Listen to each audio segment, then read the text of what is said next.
Okay. Good morning, second English students. We will continue this lesson, this unit, Indian mythology, and I strongly believe that though Hindu philosophy seems to be complicated and difficult to understand, uh, uh, somehow you understood the Hindu philosophy. Okay, I strongly believe it, and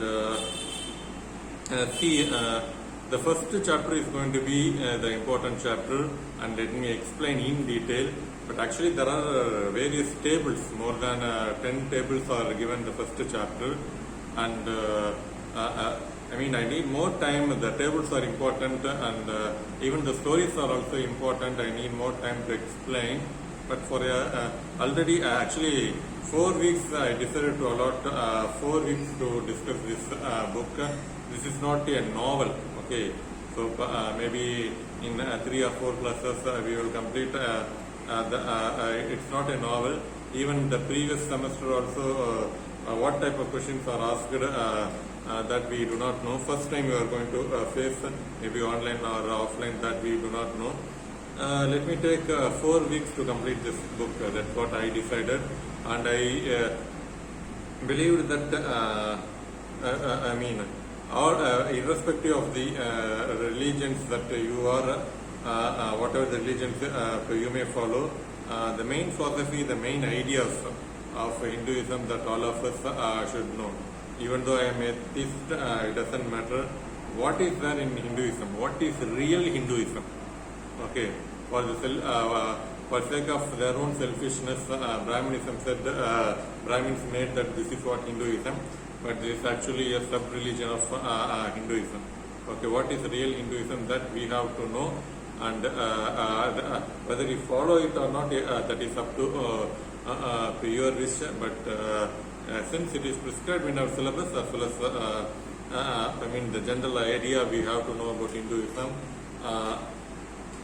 For that purpose we have to know, and everything is beautifully conveyed in the very first chapter itself, and the second, third and fourth chapters are extension of the first chapter. Okay, so therefore the first chapter that we have to discuss in detail, and especially the tables that I don't have time to explain in detail. Say for example, the 10 incarnation that is explained. Of course, not explained in detail, but the table is given. What is the first? When he incarnated as a pig, okay. So when Lord Vishnu incarnated as a pig, and by that living creatures developed. But before that, he incarnated as a fish, and by that water was created. Okay, and then slowly and steadily, human beings with the reasoning abilities, everything is done.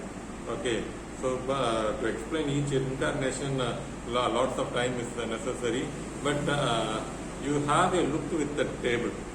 Okay, so I think there is no need for to by heart those incarnations, but even if the question is asked, somehow manage to write all the 10 incarnations, and especially Kalki incarnation, Buddha incarnation, Krishna, Rama, and the child one, Narasimha incarnation. So these incarnation you simply by heart.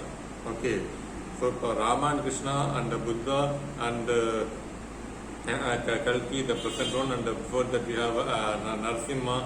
So likewise we have lots of incarnation, and have a look about it, and have an idea about it. By that we have the evolution of Earth evolution is symbolically conveyed. Okay, which Charles Darwin in 20th century only discovered, but the idea was already conceived. This is how Earth would have been conceived, or Earth would have been created. Whether it is done by God or it is automatic nature. Ultimate Hinduism says that nature is the ultimate thing. Okay, nature destroyed even the God himself. Whether it is Vishnu or Shiva, it doesn't matter. Nature is the ultimate thing. Nature will destroy all the gods. Okay, So whether Charles Darwin says that so by evolution it automatically nature creates nature created earth. Okay, whether there is influence of Vishnu, that depends upon your faith. And Hinduism says that there is influence of Vishnu. There is a god called Vishnu. With his help, the evolution was done. As per the evolution, Earth is created. Okay, but the only difference between Hinduism and Darwinism is that Darwin says that there is no influence of God like Vishnu. Okay, and that Hinduism says that with the influence of Lord Vishnu, Earth is created. Even without influence of Vishnu, Earth would have been created by itself. Okay, so nature created Earth. That is what Hinduism says, Darwin also says. But the only difference between Darwin and Hinduism, with the influence of Vishnu, Earth is created.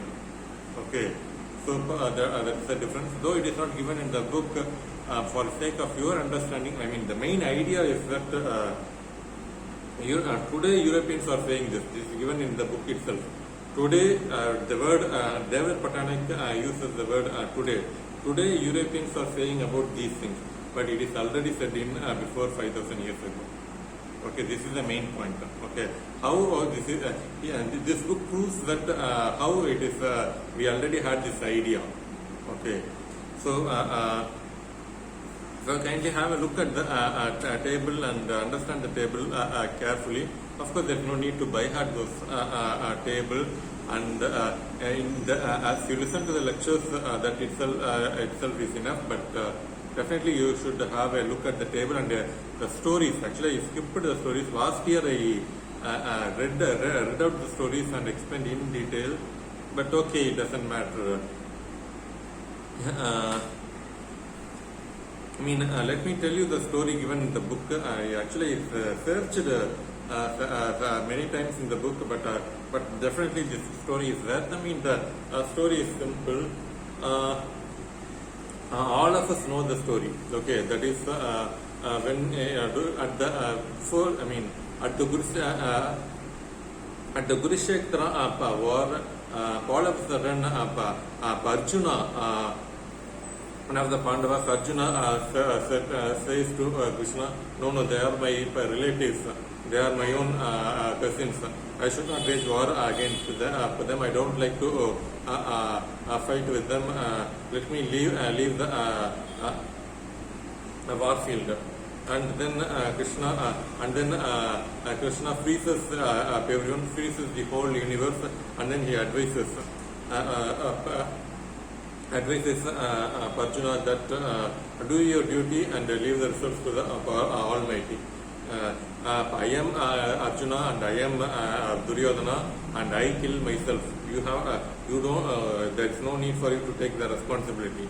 I take the responsibility. Do your duty and leave the results to the Almighty. So this is the highest level of philosophy. And see. This is I mean the pure consciousness, Chit Ananda, okay, Satchidananda, okay, Sat Chittananda, okay, Chit, that is pure consciousness, okay. So this is my duty, okay. So you are your student, okay. See whether you like it or not.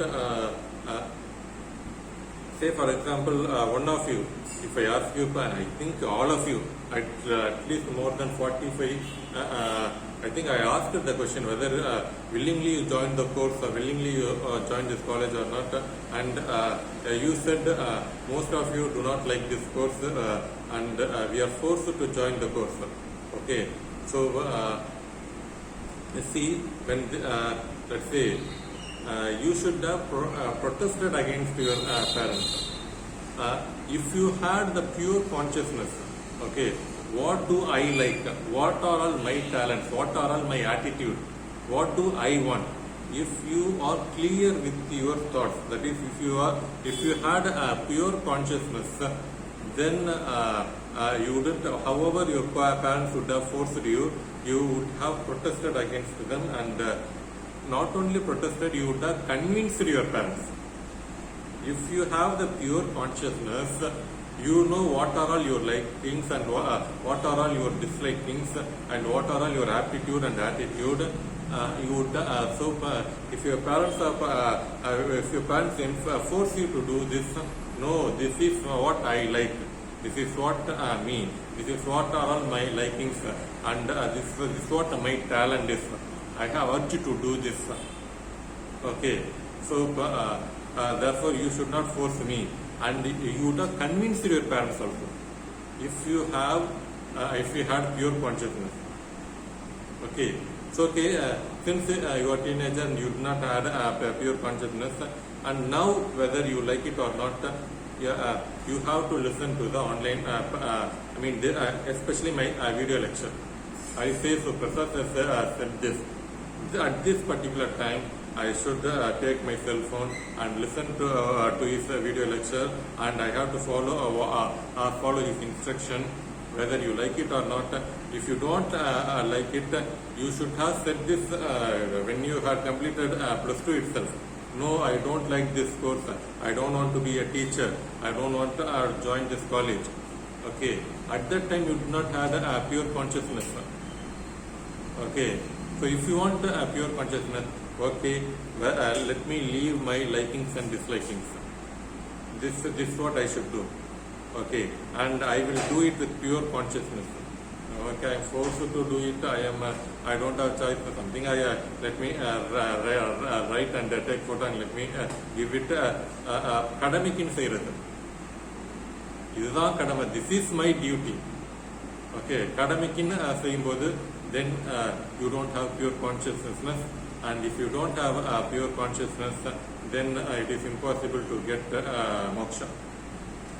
Okay, so this is what Hinduism, and again this is extension of the previous video, further explanation for the previous video, and see, the post-structuralism philosophy is given. Okay, open at page 51. Okay, please again I ask you to draw the diagram. So this idea is already given in Hinduism. Jacques Derrida only, whether he literally copied from Hindu mythology or not, that I do not know. But Jacques Derrida draw the circle, and he made the center of it, and this is called universe. This is how universe functions, which Hindu mythology already did. Okay, so what is the diagram? Let me explain. So the diagram says, Jacques Derrida also said only in 1960s. Only in 1960s he says this one, but already it is given in the Hindu mythology. So universe is in a circle form, and as it is a circle, definitely there must be a center. Okay, the center is nothing but God. Okay, of course Derrida doesn't name the center as God, but there is a center. The center is all powerful. That's what Derrida says. In Hindu mythology, there is a center. The center is for God. Okay, so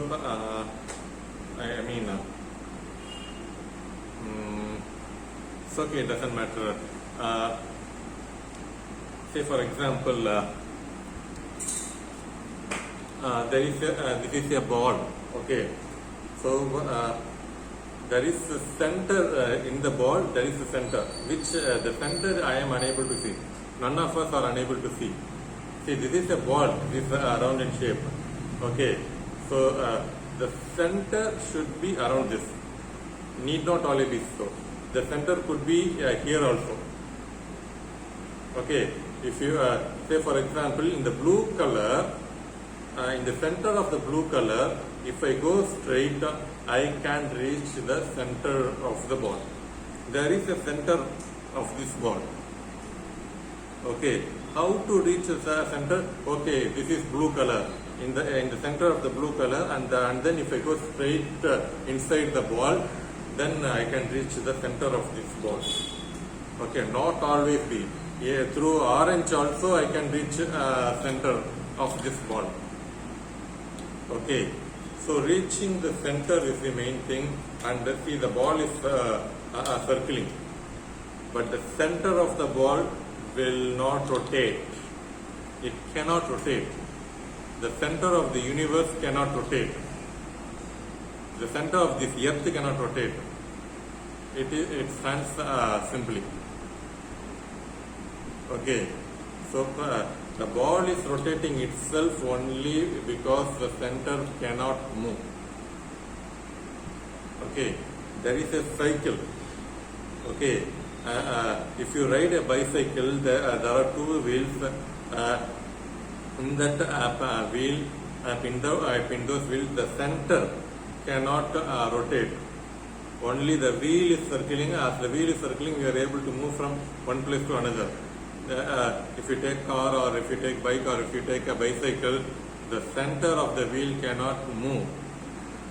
Okay, if the center of the wheels move, then we cannot pedal the cycle, and we cannot move from one place to another.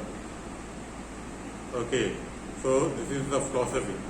Okay, so what is the idea is that the center is called as God. In the center of the universe there is God, and the God or the nature cannot help us. Okay, it should not help us. It cannot help us. Okay, when you see there is there is a mosquito on this ball, and the mosquito wants to reach the center of this ball. It cannot do so. It cannot do a hole, make a hole in this ball, and cannot reach the center of the ball. Okay, and if the center of this ball wants to help the mosquito, okay, you cannot do it, I myself will come to you and help you, then the concept of ball is completely destroyed. Okay, so therefore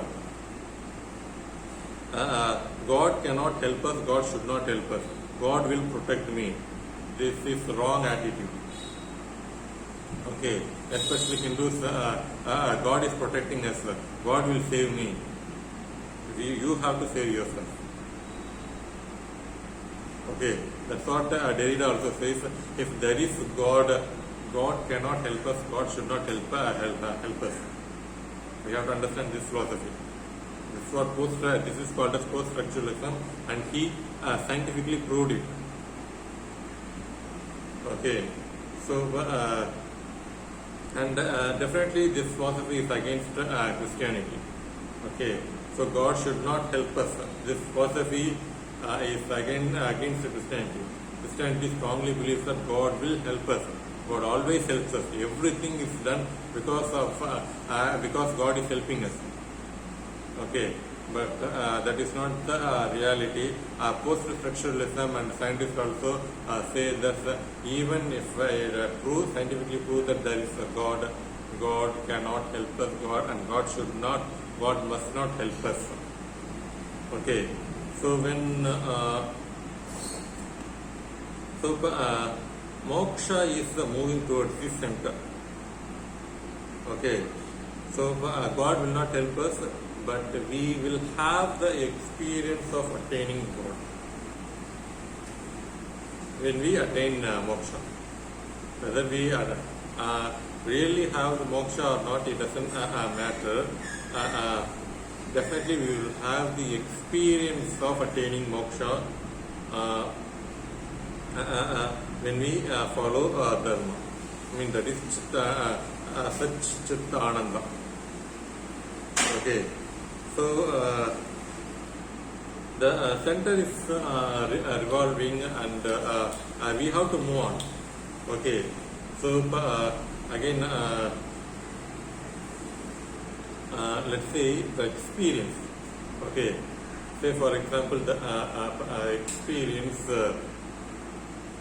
of okay, let me skip those experience. As I narrate the particular experience, and you will also be able to feel the experience. Okay, and that's all. That's enough.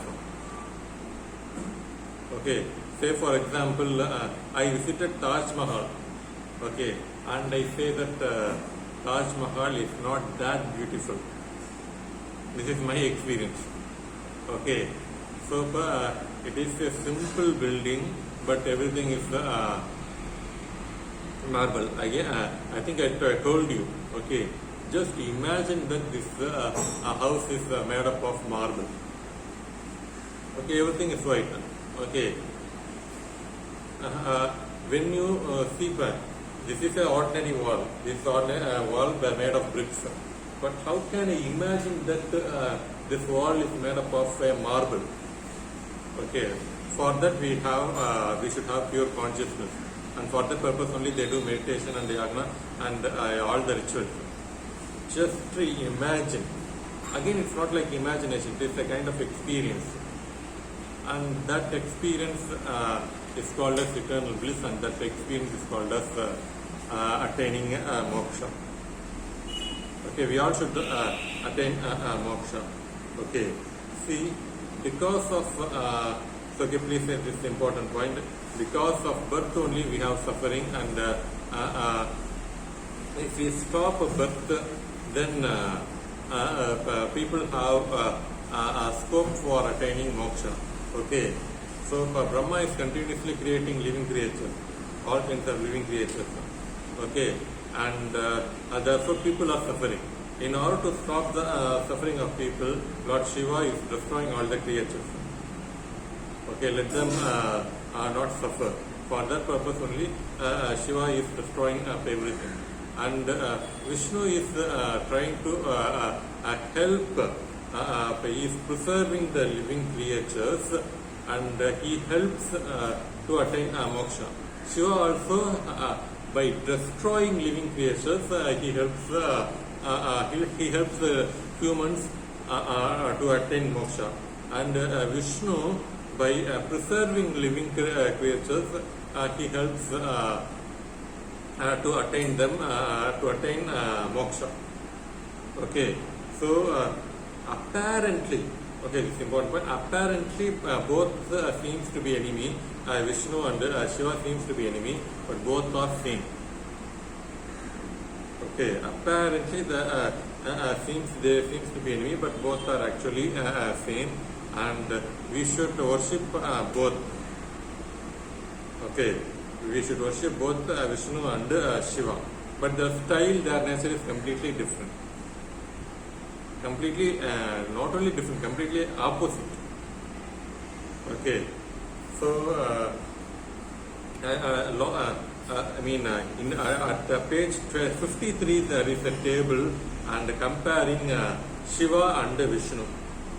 Okay, so how Shiva should be worshipped and how Vishnu should be worshipped. So Shiva is, in short, Shiva is a kind of ascetic life, and Vishnu is worldly disciplined life. Okay, so do not marry, do not earn money.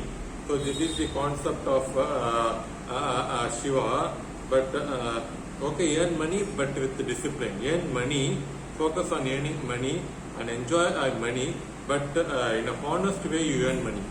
Don't steal, don't hurt others and get the money. Without hurting others, in a disciplined way, in a honest way, you earn money and enjoy the money. Okay, so this is the concept of Vishnu. Okay, so the meaning, let's say, both show indicate that there are three marks. But when you worship Shiva, the mark is in this way. But when we worship Shiva, the mark is in this way, in this direction. Okay, but both are same. Only difference is the direction is in this way and Vishnu is in this way, but both are actually same. Okay, see, They help us to be disciplined and focused. Okay. Say for example, so okay, let me explain this particular point and then we will wind up. See, say for example, chanting mantras is good. It doesn't matter whether you are a Vishnu devotee or a Shiva devotee, and whether you want to worship Shiva or Vishnu, it doesn't matter. But you have to chant mantras. At least you have to listen to mantras. When you listen to mantras and when you say mantras, it controls senses. We have to control our senses. As we control senses, this important point, we have to hear and chant mantras, and so that we control our senses. As we control our senses, we attain perfection. As we attain perfection, we get moksha or enlightenment or moksha.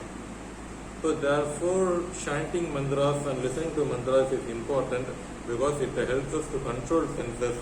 As we control senses, we get perfection, and as we get perfection, we get enlightenment or moksha, and we become God. We become part of God, or we become God. Okay, when we do this, we become God, or we become part of. So the idea is that we have to control our senses. Chanting mantras is an aid to it, is a help to it. Okay, see, science tells us about how it is and what it is. The answer, science gives us the answer what it is and how it is. Okay, so this is how earth is formed. This is what human beings are. Bacteria is this chemical. Coronavirus is this chemical. Okay, so why this happened? That science doesn't have. This point is important. Science tells us the answer of how and what, but mythology helps us to answer why humans are created. What is the purpose of this bacteria? What is the purpose of the virus? Okay, so the answer is given in mythology, but in science, science tells us the universe is only physics and chemistry. But actually, the universe is beyond physics and chemistry. Okay, my body is nothing but a chemical. That's all. Okay. So, a cell is a chemical, that's all. Water is a chemical, H2O, that's all.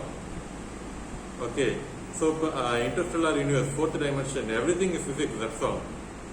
But why this physics is so, why this chemistry is so, the answer for this question is given in mythology. Okay. So, let me stop here. Thank you.